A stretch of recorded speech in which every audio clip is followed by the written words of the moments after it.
Welcome, everybody. It's the Dirty Leather crew coming at you. We've got a special edition of Dirty Leather this evening. We're talking about the free agent class of 2026. There's been a couple of surprise moves, actually. Some players accepting qualifying offers, and then there's been some additions to the free agent pool. So certainly a lot of things to talk about tonight. I'm joined, as always, with my colleague, my friend Jesse. And we've also got Chris chiming in from the TD Garden, where his Boston Celtics are playing the Orlando Magic tonight. And the Celtics, we were just talking in the pre-show, have been off to a pretty good start, all things considered, considering the injuries that they've had that have kind of decimated that lineup, but they're still 500. So good for you, Chris, and good for the Boston Celtics fans.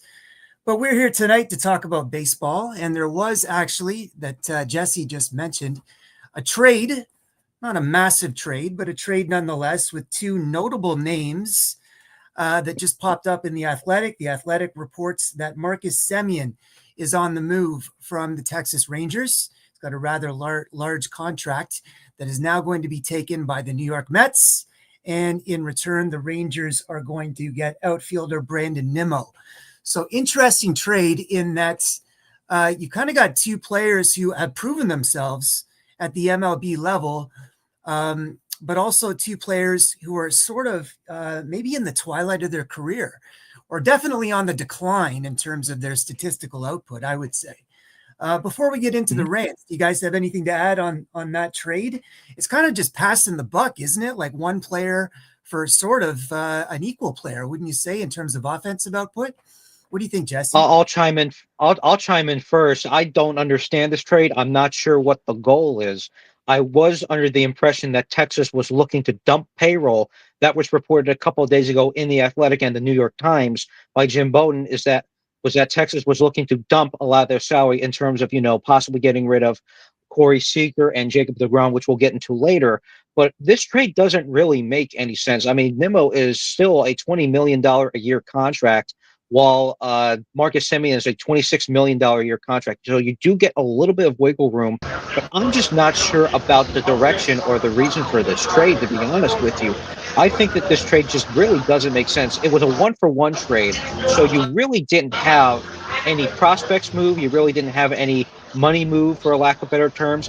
And not to mention, Mets already have a full infield with Jeff McNeil, with Francisco Lindor, Brett Beatty at third. They do have a hole at first base because Pete Alonso is yet to sign with any team. So, unfortunately, I'm not sure exactly what the Mets move is going to be here. So, are you looking to move possibly Jeff McNeil? Are you possibly looking to bump McNeil to third base and get rid of Brett Beatty and move Brett Beatty to first? I'm not sure what David Stearns' plan is here. So this is really interesting. We're going to have to see how this plays out.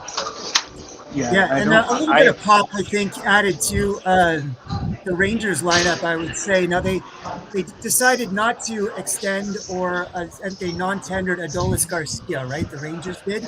Yeah. So there is a bit of a hole in that lineup. They're getting a little bit of power with Nimmo. Again, he's proven himself at the MLB level. It's a left-handed stick. Interesting addition to that lineup. Chris, do you have anything to add with that trade? Yeah, you actually jumped in with what I was going to add as far as Adolis Garcia, and I thought it was interesting that they non-tendered him and then went out and got an expensive, bat in Nimmo. And it just, to me, I guess maybe the left-handed bat is the difference and a little bit on defense there. But I would have thought at that point they might as well just keep Garcia, who's already used to that field and used to the team. So that really didn't make much sense. And I agree with Jesse as far as the Mets go. They already have so many infielders. It's strange to me that they're going and getting an aging and expensive Semien. But I'm sure there's more dominoes to fall. It'll just be very interesting to see what those are for the Mets. Yeah, and like we kind of touched upon, you're getting a Gold Glove, perennial Gold Glove second baseman in Marcus Semien. So kind of a defensive upgrade. But do the Mets really need that at this point in time? That's not exactly what the Mets need in 2026. Right? It's not. And maybe we do it. Okay.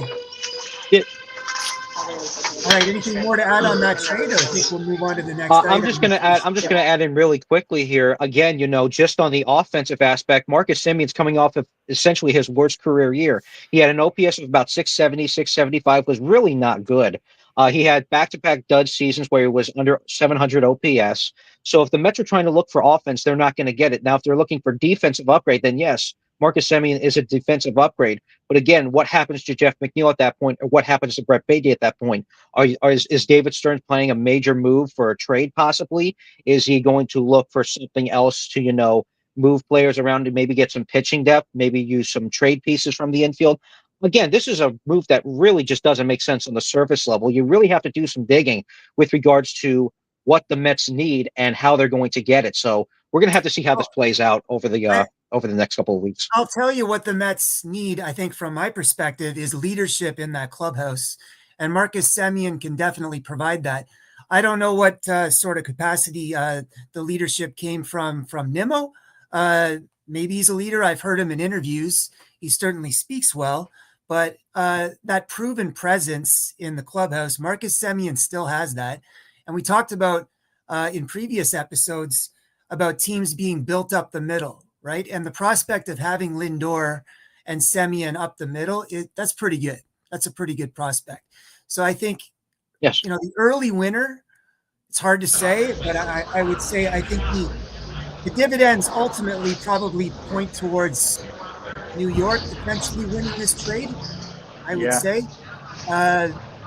But yeah, I would agree with that. And I think it's interesting you talk about the leadership, because we saw how much that mattered to the Rangers, when they got Semien and they got, Seager, and they got Scherzer and some of the other pitching, that and just some of that leadership is what they were, missing. Yeah. So I do think that is an important factor that we don't really weigh in when we look just at the statistics. No, like we went.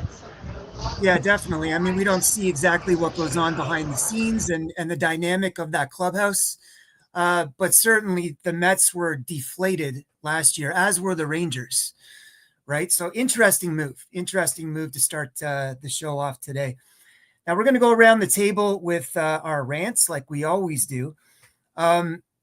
I chimed in on Power Alley this week on MLB Network, and I sent in the question that I thought was, well, they seem to think it was pretty interesting as well. But my question was, shouldn't the priority for every team heading into free agency be to acquire as many proven high leverage relief specialists as possible? It would seem that this could be the difference that can put an average team into contention. So maybe think about that for a moment. And they seem to think the response was that you kind of need a hybrid model to put a team into contention. And that shouldn't be the only piece. But I kind of disagree with that. I think that if there's some offense that a team already has, and if they're sound in most areas, and they're on the cusp of being in contention, if you bring in those high leverage relief specialists, I think immediately that puts them into another tier. And I kind of think that's been proven, in the last 10 to 15 years. I mean, I'm thinking about the 2015 Kansas City Royals, who essentially won a World Series with those three bullpen specialists coming in late in the innings. They had a good offense, but it wasn't outstanding.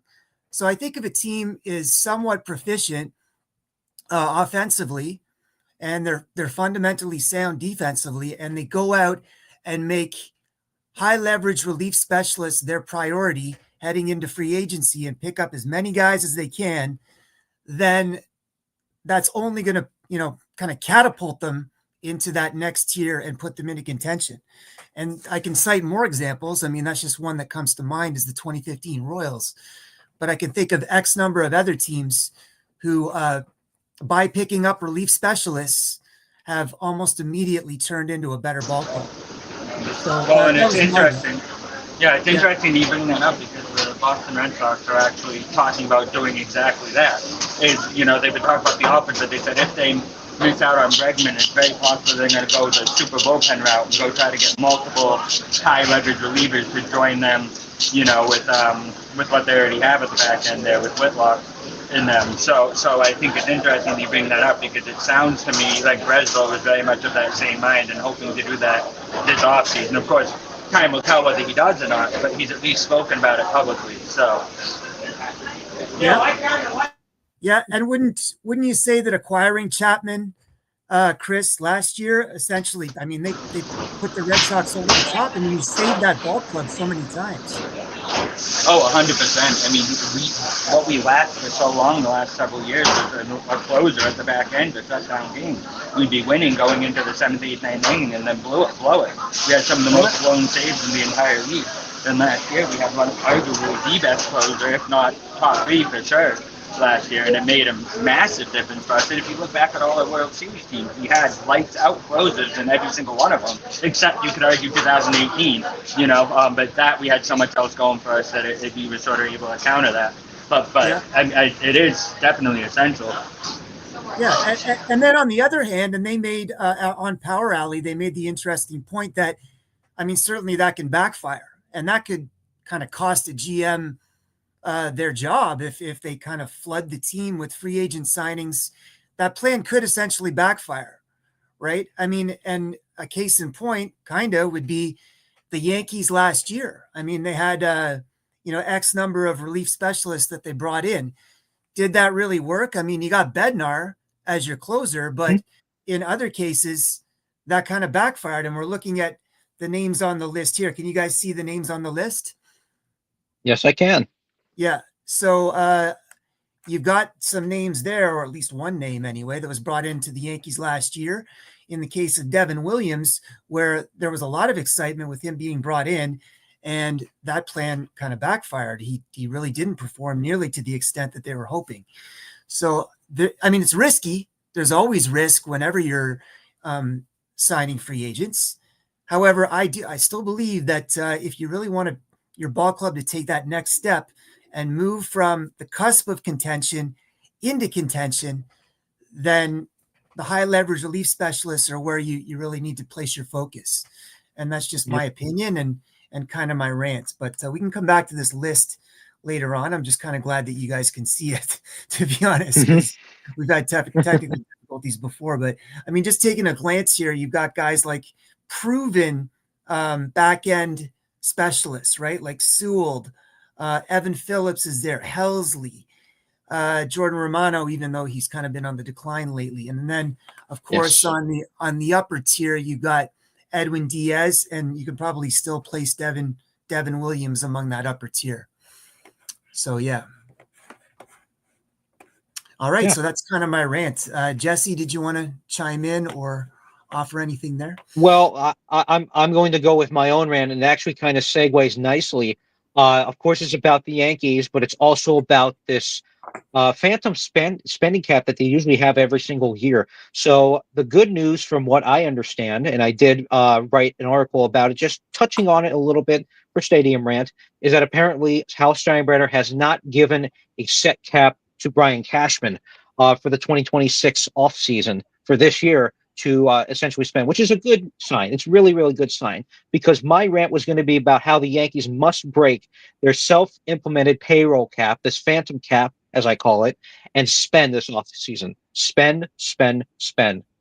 They need, number one, they need offensive production outside of Aaron Judge. Yes, they did bring back Trent Grisham on a qualifying offer, which is very interesting. He was one of 4 to accept that qualifying offer, and it also does put that payroll in a little bit of a pinch if they want to be more fiscally responsible-esque. But at the same time, again, yes, you do also have Jazz Chisholm, who had a career year. You do have Ben Rice, who is emerging as a potential first baseman, designated hitter, maybe interchangeable with Stanton at the designated hitter spot. But outside of that, you do have a couple of issues and a couple of holes in that offense. For example, you do have issues with catcher. Austin Wells did have a okay year. It wasn't a great year, but it was an okay year. His OBP was only 275. You have Anthony Volpe, whose chances are essentially 0 at this point. I wrote about that extensively, about how Anthony Volpe's defense has essentially gone out the window, how his offense is not getting any better, so on and so forth. And you also have outfield as well. You have Jason Dominguez, who is struggling to catch up with the big leagues. Yes, you do have Trent Grisham, and yes, you do have Aaron Judge. You're not quite sure whether or not you're going to get Cody Bellinger back You also do have free agencies swirling around out there, and Kyle Tucker and Kyle Schwarber as well. So what the Yankees really need to do to get over this hump of not being able to win a World Series, they have to spend. You must spend for potentially a shortstop. You must spend maybe for a catcher, maybe definitely spend for an outfielder, whether that be Tucker or Bellinger or some other option, a third option possibly. You absolutely need to spend. They do have the third highest payroll in all of baseball, but again, some of that payroll has been wasted on Anthony Volpe, who is now starting to hit arbitration. Maybe Jazz Chisholm, because again, this was a career year. We don't know whether that's a flash in the pan or if this is a continuing upward trend. They must prioritize big bats in the lineup, which is why I mentioned Schwarber, Tucker, Bellinger, if they want to bring him back. But at the same time, and again, one thing that has always irked me with the Yankees, especially over the last couple of years, is that this self-implemented payroll cap has essentially made them miss out on a lot of big name free agents, such as Bryce Harper a couple of years ago, Manny Machado a couple of years ago, Juan Soto, was also possibly when he hit free agency. The Yankees did have basically a bidding war with the New York Mets, but essentially had a final offer instead of, going more and more and more to lock down a generational talent. And more recently, Yoshinobu Yamamoto, who had a great postseason and has been fantastic with the Dodgers. That's an understatement. They also, again, yeah, that is an understatement. They also didn't spend half of their revenue on payroll in 2024 as compared to 2025. The payroll was about $310 million after taxes, $320 million. Their revenue was almost $700 million in 2024 and going into 2025. So they do have money to spend. Now, again, this market is full of talented players. They have, again, Kyle Tucker and also Tatsuya Imai, who is a fantastic Japanese pitcher. We'll get into that shortly. But you also have a trade market that is really, really that could be surprising this year, and we'll get to that shortly. But they have to capitalize this year. They have holes all over the place, especially with their starting rotation, with Carlos Rodon possibly being out for a couple of months to start. Garrett Cole having to rehab from Tommy John surgery. Maybe trading away Will Warren in their rotation, and also looking for some bullpen help. They have a couple of holes that they need to address. So this is the year they have to capitalize. Actually, drop where Hal must essentially drop this self-implemented payroll cap and really just spend, really just go at it and just get as many talented players as possible for your lineup and your rotation. So that's my rant. We'll see what happens over the course of this offseason. I'm optimistic, cautiously optimistic, but we'll see. Yeah, well, it's interesting with the move of Semien to the Mets. I thought perhaps Semien might have been a guy that the Yankees could have brought in, right, with that leadership piece and certainly with the defense at second base. And maybe, just kind of have Chisholm operate as a utility guy. I mean, he's great offensively, but we've seen, that he can be a bit of a defensive liability at times, especially at second base. I kind of like him better at third base. But, as a utility guy, I think he has probably the most value. Chisholm would, right? I mean, but to bring him in as a starting second baseman for 2026 without any real competition to push him out of that role, I don't think is ideal for the Yankees. So, there's got to be some incentive for Chisholm to really amp up his game defensively. And right now, I don't think there is that. There is that piece. It's kind of missing. So anyway, good rant. Thanks, Jesse. Chris, do you want to chime in with your rant?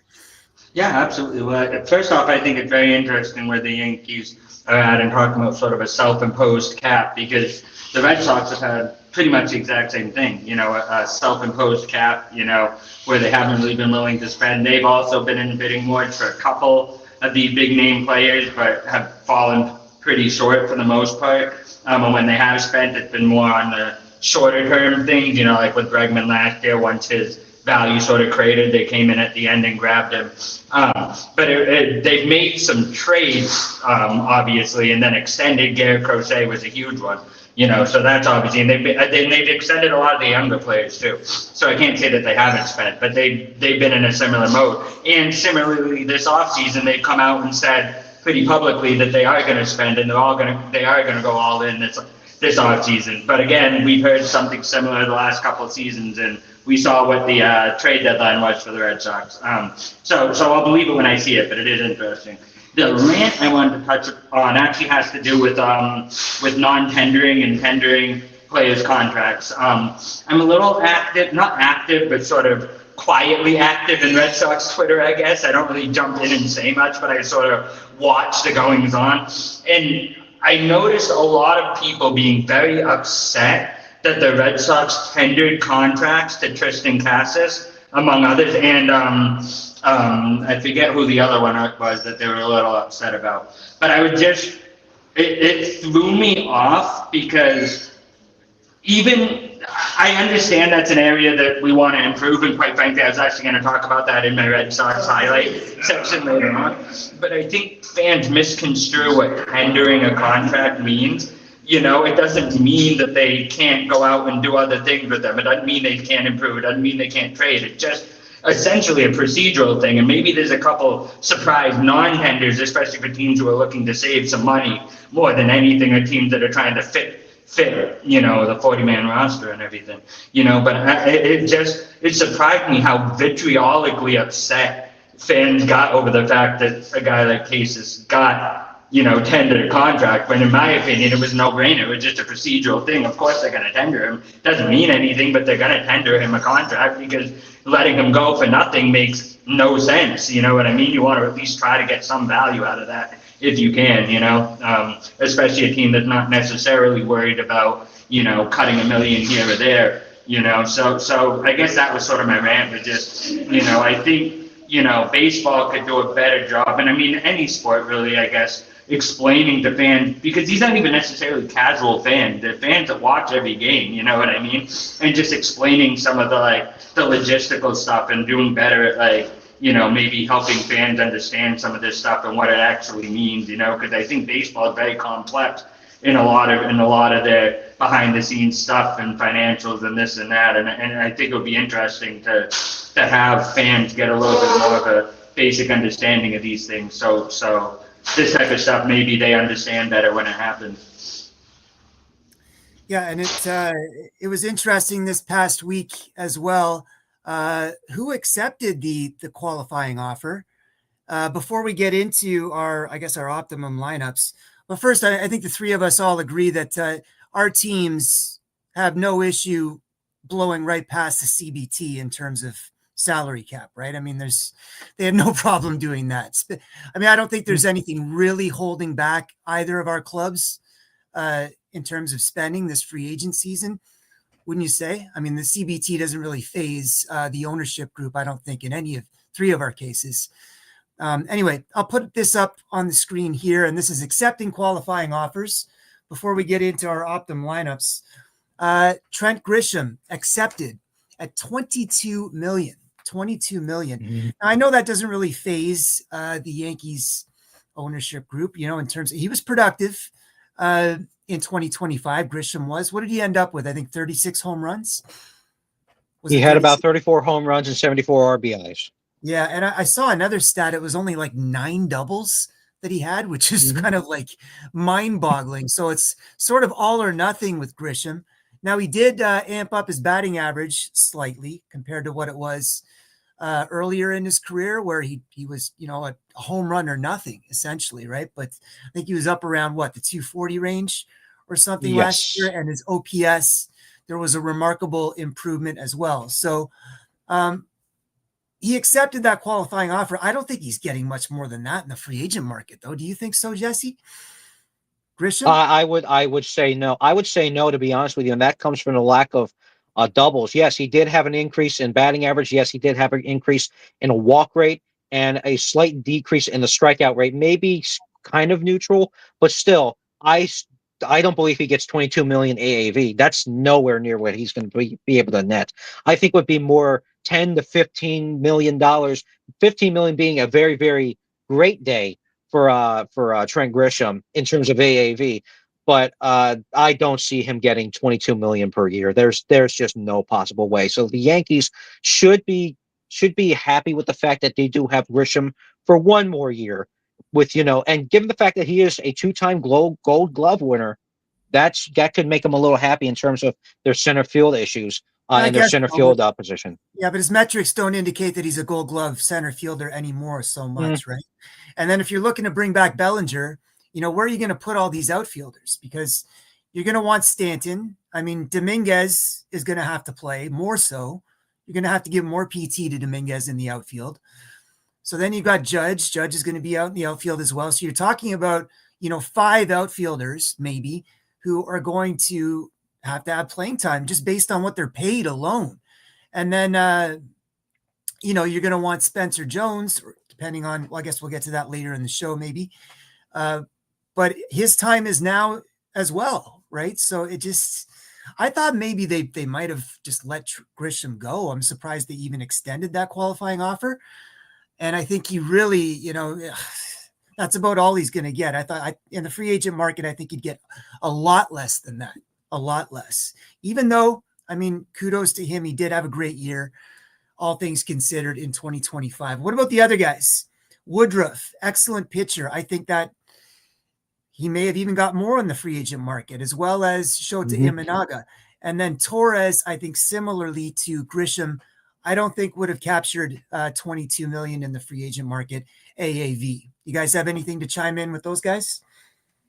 I will chime in with regards to Brandon Woodruff. I still think Brandon Woodruff is an exceptional pitcher, despite the fact he didn't pitch for a while due to injury. So Milwaukee, which has a bunch of pitching crunches coming up with Freddie Peralta hitting free agency soon, and might be a trade candidate with Jose Quintana possibly not returning to the team as well, and the rise of Jacob Misiorowski as well. You have a lot of questions. You do have a few questions, not a lot, but a few questions with regards to that rotation. And Brandon Woodruff does help answer some of those questions. Again, he went 7-2 over 12 games, 3.20 ERA, 83 strikeouts over 64 and 2/3 innings pitched. He's a really good pitcher. So the Brewers should be very, very happy and very, very lucky that they were able to retain Brandon Woodruff's services for 2026. Because again, I don't think that that rotation would be the same without Brandon Woodruff. And yes, I believe he would have commanded probably the same amount, maybe a little more, $22 to $24 million AAV on the free agency market. So the Brewers got lucky here. Definitely. And there's going to be a lot of interest in Freddie Peralta, right, with multiple teams. Yes. So in fact, Woodruff would move to the front end of that rotation. So yeah, excellent pickup for the Brewers. Awesome on both ends, really. Yeah, I agree with everything you guys said, and I'd actually go so far as to say I was stunned the Yankees and Tigers even offered the qualifying offer to either of them in the first place. But I agree with you. I think Woodruff is a steal in a lot of ways for the Brewers, and they're going to need that, especially with Peralta eventually. And what about Torres? I mean, Torres was an all-star last year. He had a good first half. It wasn't great. It was good. He was an all-star, I think, based on fan voting. And then he really took a dip in that second half. So, I don't think he's getting much more in the market either.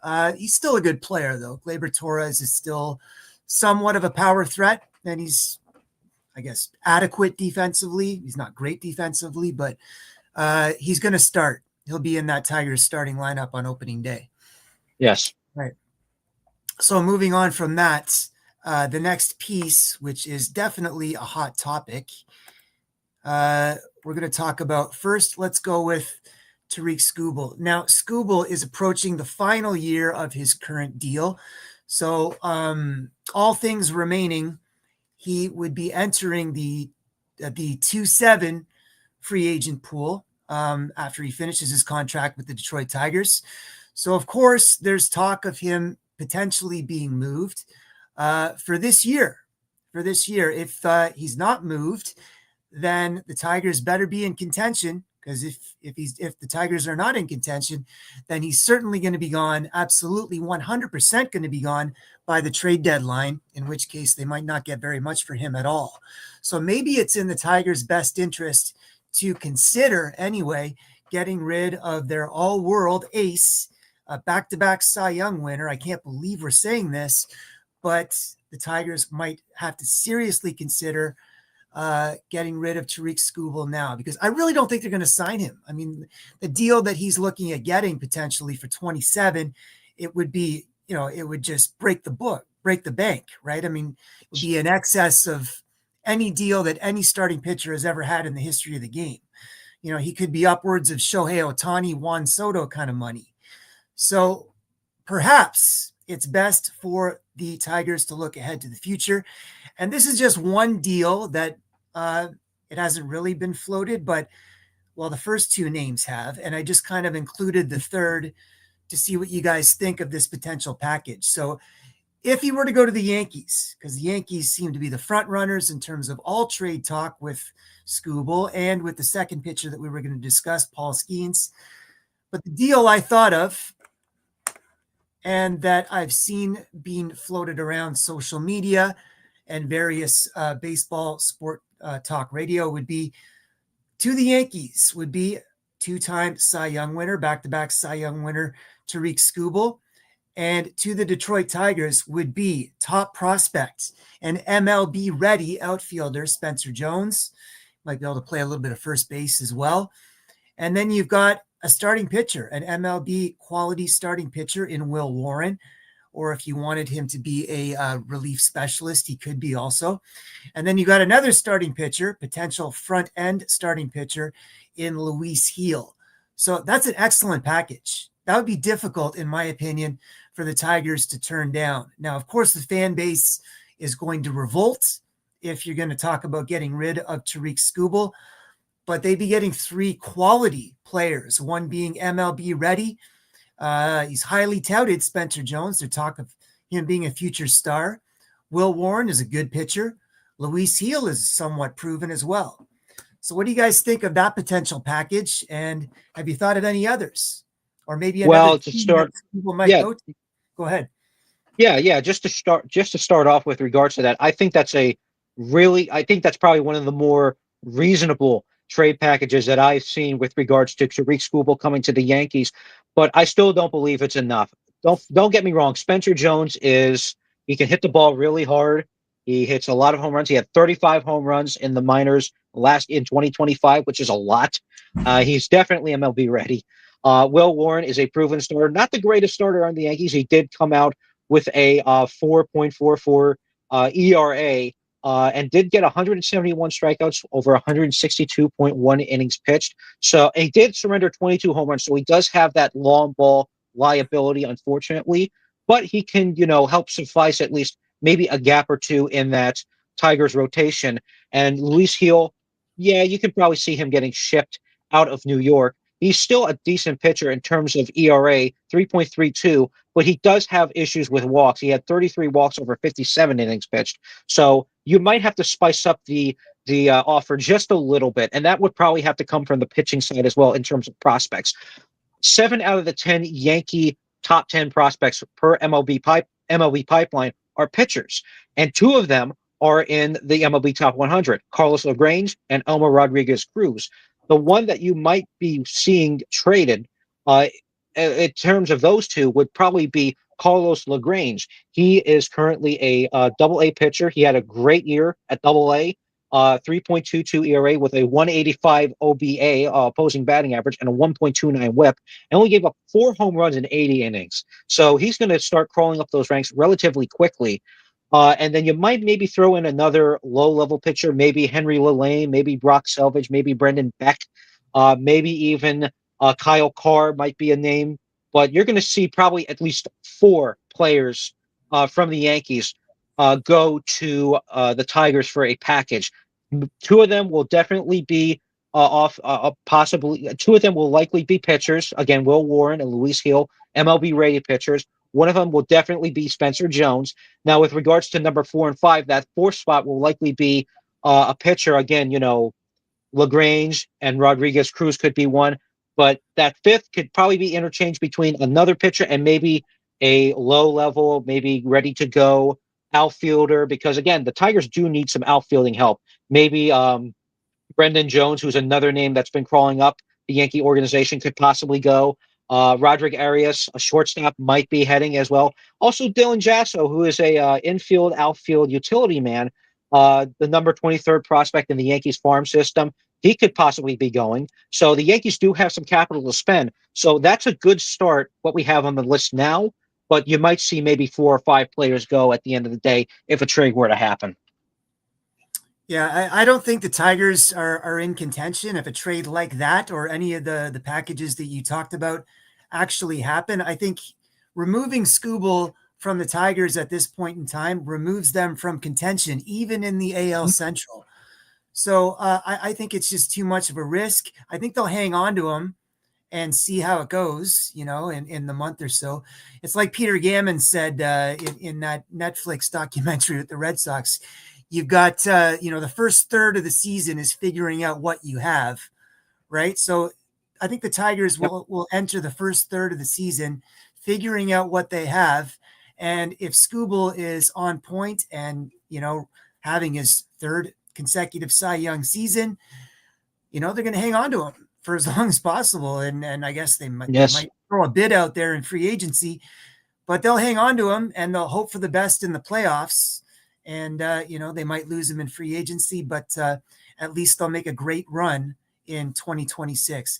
I just think it's too much to lose with Scooble. Now, if they evaluate what they have in the first third and realize that even with Scooble, they're out of contention, then of course they're going to shop him around to the highest bidder at the deadline and more than likely get rid of him. What do you think? What do you think, Chris? Do you want to chime in on this potential package? Is this enough, a package like this? Jesse thinks it's probably not. I think Chris might have dropped off, to be honest with you. Did he? Okay. I believe he did. There he is. There he is.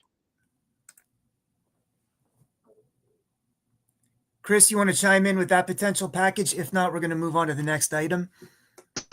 Yeah, I mean, I just agree with what you guys say. I don't think it would be enough, and I think the Tigers right now it would not help them to move him right now, personally. They need. Yeah, so Chris is kind of in agreement that it's really not enough, and it's just too much of a risk. The Tigers, without Tariq Skubal, are not a contending team. Let's be realistic, right?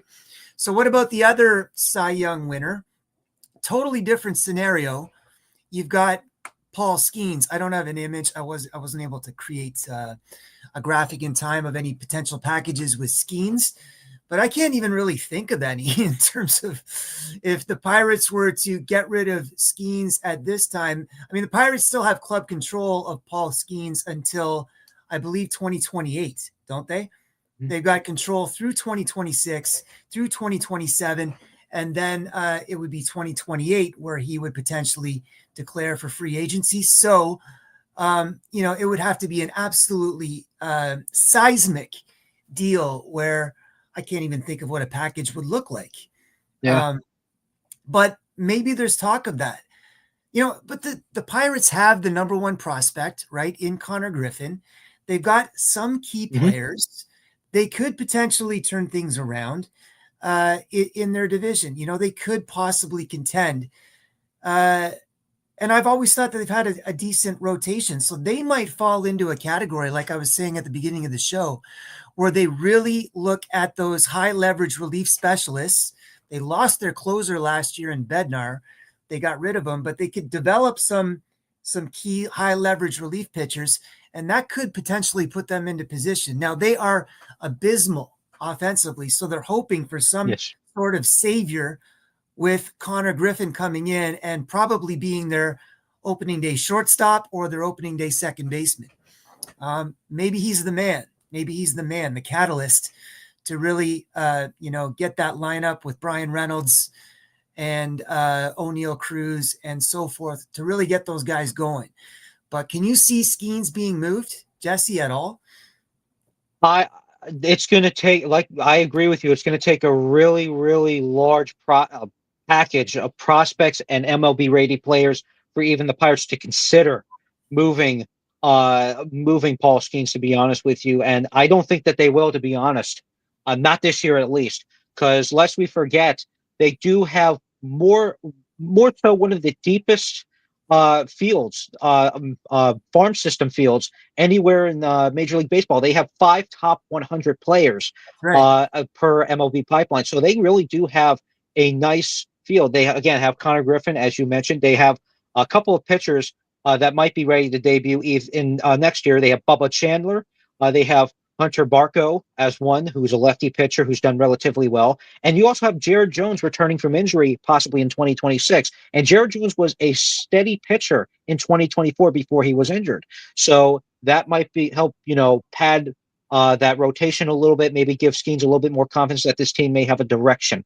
On the offensive side, you also, again, do have prospects outside of Connor Griffin that could be impact players. You do have Termar Johnson, who did taper off a little bit, but he's still a relatively potential MLB ready prospect to come up in 2026. You have Rafael Flores, who they got from the Yankees in the David Bednar trade earlier this year. They do have Nick York, who can interchange between second base and the outfield as well. You do have a couple of options, and don't forget, there have been reports over the last week that the Pirates may want to spend to win some games. And one of the names that's popped up, interestingly enough, has been Kyle Schwarber. Now, I'm not sure why Kyle Schwarber would even consider Pittsburgh, but that's a very interesting theory, to be honest with you, because that might actually give Paul Skeens a reason to stay in Pittsburgh. Because the one thing that he would probably be concerned about is the direction of that ball club and whether or not there's any future for it in terms of, maybe a playoff berth, a pennant race, so on and so forth. So if they are able to, I'm going to be honest with you, I don't really see a package strong enough at this time for Paul Skeens to be traded. It's going to have to take 5 or 6 different players. And again, half of them will likely have to be MLB ready players in the lineup before the Pirates even give a thought to Paul Skeens being traded. Otherwise than that, I don't think it's happening this year. 2027, 2028, if the Pirates still are not playing well, we'll revisit that. Maybe that'll happen. But right now, more than likely not. Yeah, that's interesting. And I have heard Schwarber's name as a potential free agency signing target for the Pirates. Who knows if there's really that if that will come to fruition, but that would just be great for baseball to see someone like Schwarber go to a team like the Pirates, hitting bombs into the Allegheny River. PNC Park would be on par with Oracle Field, right? In terms of the balls being hit into China Basin, the San Francisco Bay. Another highlight that you'd be seeing on SportsCenter would be Schwarber hitting balls into the Allegheny River. That would just be amazing to see. Is that a reality? I don't know. We'll see if that happens, but that'd be awesome. It really would. And that would definitely just catapult the Pirates into, at least being considered as a contender heading into the season, because that would just be a catalyst for that lineup. But we'll get into that further in the show. Chris, do you want to chime in on the possibility of Skeens being packaged off somewhere? We don't think it's going to happen. What are your thoughts? Yeah, I agree. I don't think it would happen at all. I just think it makes sense for the Pirates to have the potential to, make the playoffs and pretend, that they're on the cusp. I think they should be trying to add a little bit as opposed to, sell off their biggest draw. It just doesn't make any sense for them at this point. If he had a short amount of time left on his contract, if they were further out with like way less pieces, I think I could maybe see it. But right now, it just doesn't make any sense. Yep. All right, so we're all in agreement, I think, on both sides there. So what's some key points raised, I think, right? That's what we do here at Dirty Leather. That's what we bring to the table. We've got some key points, and let's move on to the next piece. We were going to talk about optimum lineups, right? And I thought, we'd have a little bit of fun, and I picked 4 free agents to see if either of our clubs or any of our clubs, the Boston Red Sox, they're being represented tonight by Chris. The New York Yankees, they're being represented tonight by Jesse, and myself representing the Toronto Blue Jays. And I've got as the big 4, who I consider to be the big 4, Going around the horn here, we've got Bo Bichette. We've got Kyle Tucker. We've got Kyle Schwarber, whose name has already been raised tonight. And we've got who I believe to be the frontline starter of this free agent class in Framber Valdez. Now, I'm sure each and every one of our teams, we would love to acquire one of these guys, maybe two of these guys. But can you realistically see one, two, three? Can you see any of them in the opening day lineup for your ball club? So let's kind of go around the horn and see what your optimum lineup might be. If you want, you can kind of go through the batting order, or you could just, explain who you'd like to see added. It's up to you. But all right, I guess I'll go first. So my opening day lineup, I'll go around the horn with the Blue Jays. We've got Alejandro Kirk behind the dish. We've got Vladdy at first. We've got Ernie Clement at second base. We've got Andres Jimenez at short. And we've got Addison Barger at third base. And we've got a combination of Nathan Lucas and George Springer in right. We've got Dalton Varsho in center. And then in left field, we've got hopefully Kyle Tucker. Now, Kyle Tucker might have to go to right. That might be his preference, but left or right. So they're going to make a strong pitch for Tucker, the Toronto Blue Jays are. We've already heard the Blue Jays being associated with some talk there across major shows. I think Jeff Passan of MLB Network, or ESPN rather, has already mentioned that Tucker or the Blue Jays might be the front runners for signing Tucker. So I'd love to see Tucker in the lineup, either in left or in right. But the Jays also have Anthony Santander, who is going to be in that opening day lineup as well. So similar to the Yankees, the Jays have kind of an overkill of outfielders and an overkill of players who will have to DH. Springer can't play every day in the outfield, so he's going to have to DH. Santander will have to play in the outfield sometimes, and he'll have to DH sometimes as well. And then they've got Davis Schneider, who's certain to make the team as well, who is also an outfielder. They've also got Miles Straw. So lots of outfielders. They're going to make a pitch for Bo Bichette. Can they sign him? I think they can. Will they sign him? I just don't see it. I don't think that they will. I think they're going to go with Jimenez moving forward, and they're going to offer a mega deal for Bo Bichette to be their starting second baseman. I just don't see it. I think Ernie Clement's going to be the starting second baseman moving forward, and which moves Addison Barger to third, and it frees up some money to really make a strong pitch for Kyle Tucker. And then I'm hopeful that with the money and the revenue that was generated with their deep playoff run, where they were inches away from winning the World Series, I'm hopeful that there'll be some money left over to really make a strong pitch towards acquiring Framber Valdez to add to the starting rotation. And then in terms of relief, they have to really look at a strong, proven closer. And I think they got to look towards potentially Ryan Helsley.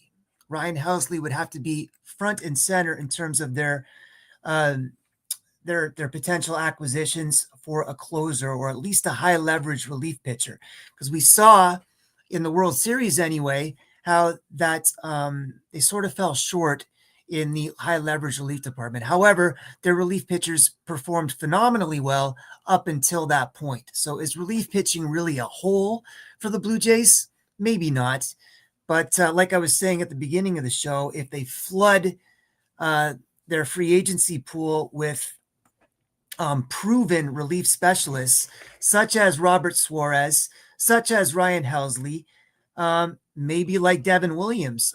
He didn't really perform in New York, but maybe if he gets a second life with the Toronto Blue Jays, he could elevate his game up to the point of, what he showed in his tenure in Milwaukee.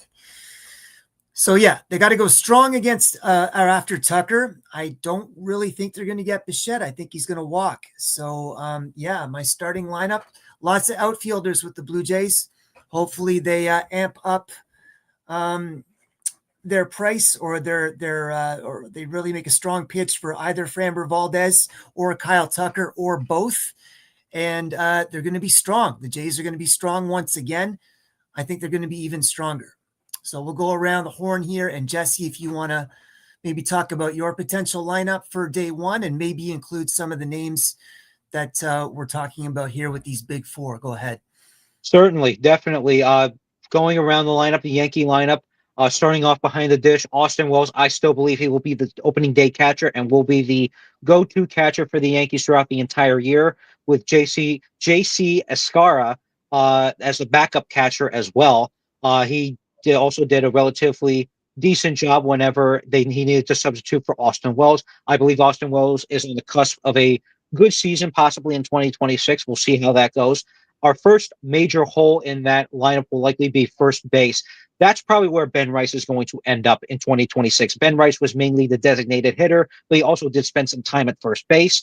But he did not spend every day at first base because Paul Goldschmidt was there in 2025. Now that the Yankees are likely not going to re-sign Goldschmidt, Ben Rice will comfortably slide into the first base spot, solving that problem essentially.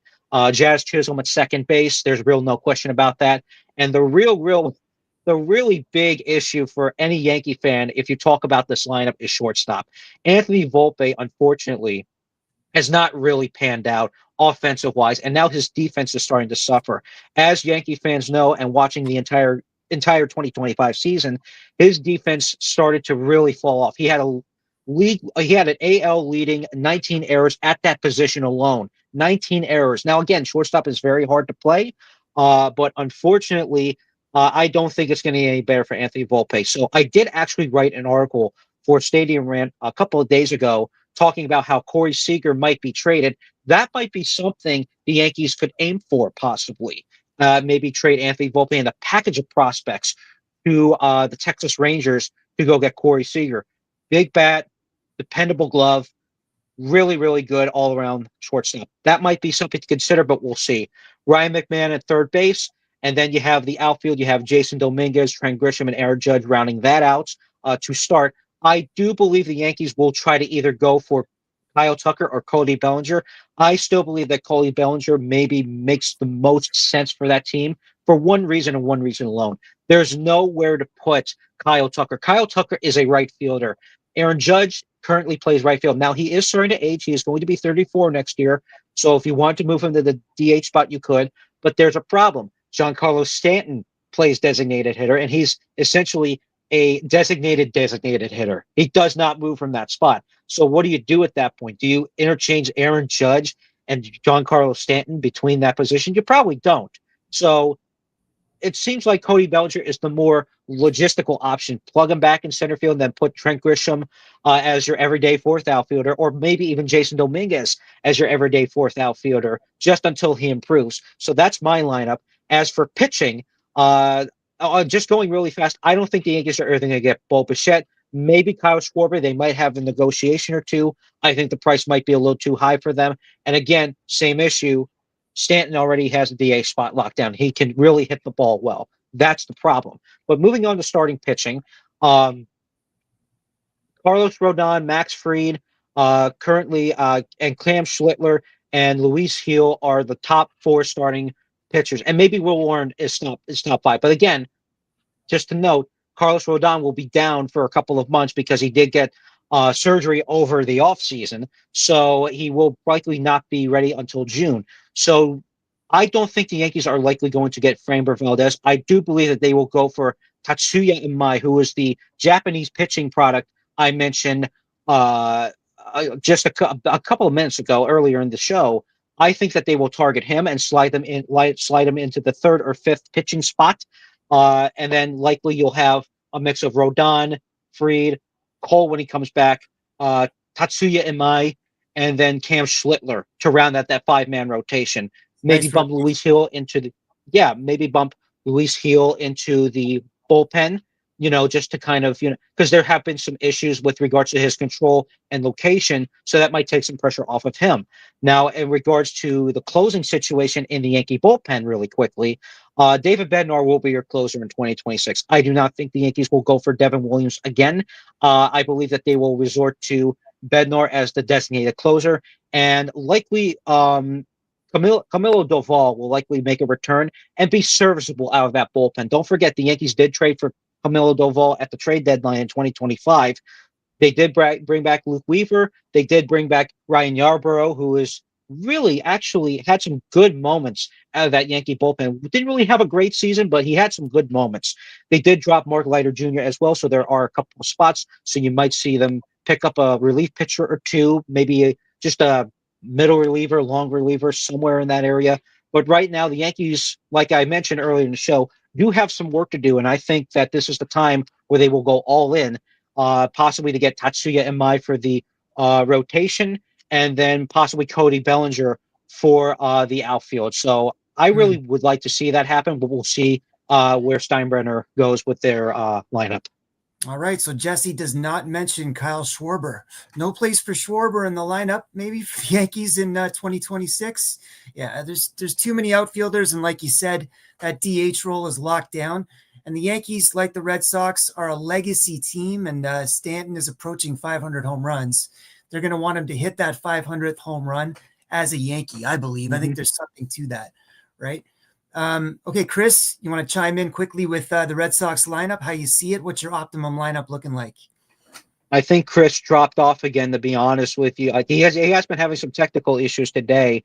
But just to kind of I know that I know that Tucker's name's been floated around with the Red Sox equally as much as it has been with the Jays, right? So I don't know. It's hard to say where Tucker's leaning towards. It seems 50-50 to me at this point in time, Jays or Red Sox for Kyle Tucker in 2026. I don't know if you want to add anything more on that particular topic, Jess, but it's to be just to me right now. Yeah, just really, really fast with regards to the lineup for the Red Sox. I believe that they try to make a reunion with Kyle Schwarber, to be honest with you, because don't forget, he did play with the Red Sox, I believe in 2021 and 2022. And they do have maybe a couple of holes that they can fill.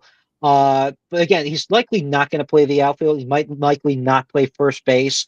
He'll likely play designated hitter. But again, you do have Matsutaka Yoshida, who does play that role from time to time, but they do need a designated hitter. And if they do get Schwarber again and they have a reunion with him, that would be really great.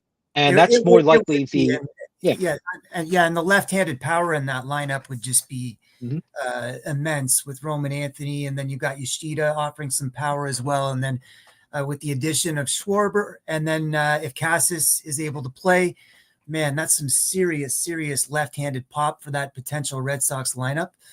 Wow, that would be incredible. All right, well, we're heading into I guess go ahead. Did you want to add anything else on that? Yeah, I just wanted to chime in really quickly. I also do believe the Red Sox, excuse me, may make a play for Framber Valdez. I do know they have Connolly Early. I know they have Peyton Toll possibly to fill in, but they do need maybe a second veteran presence in that rotation. Garrett Crochet is already a veteran presence, and if they might need another left-hander possibly to help, or an established left-hander to help guide the younger pitchers so they can get in the rotation. They might go for Framber Valdez as well. But in terms of Kyle Tucker and Bo Bichette, I don't really see that. So Kyle Schwarber is the more likely option. Maybe going after Framber Valdez is an option for them as well. We'll see what happens. Don't be surprised if they make a major offer for Framber Valdez during the offseason. Mm-hmm. All right, awesome stuff. Well, great talk. Some key points. We're heading into the winter meetings, so I think the next time we meet here at Dirty Leather to discuss any free agency topics, that will probably be after the winter meetings. So we're looking at December.